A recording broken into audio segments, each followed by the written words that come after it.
ಮಂಗಳೂರು ನಗರ ಹೊರವಲಯದ ಎಯ್ಯಾಡಿ ಜಂಕ್ಷನ್ನಲ್ಲಿ ಬುಧವಾರ ನಡೆದ ಅಪಘಾತದಲ್ಲಿ ಯುವ ಇಂಜಿನಿಯರ್ ಮೃತಪಟ್ಟಿದ್ದಾರೆ.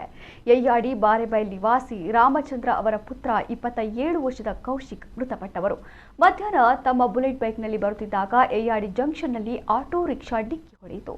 ಆಗ ಬೈಕ್ನಿಂದ ಕೆಳಗೆ ಬಿದ್ದು ಗಂಭೀರವಾಗಿ ಗಾಯಗೊಂಡು ಅವರು ಮೃತಪಟ್ಟಿದ್ದಾರೆ. ಕೌಶಿಕ್ ಅವರ ತಂದೆ ರಾಮಚಂದ್ರ ಪತ್ರಿಕಾ ವಿತರಕರಾಗಿದ್ದರು. ಕೌಶಿಕ್ ಇಂಜಿನಿಯರಿಂಗ್ ವೃತ್ತಿ ಜೊತೆಗೆ ಬೆಳಗ್ಗೆ ಹಾಲು ಮತ್ತು ಪೇಪರ್ ವಿತರಣೆಯಲ್ಲಿ ತನ್ನ ತಂದೆಗೆ ನೆರವಾಗ್ತಾ ಇದ್ರು.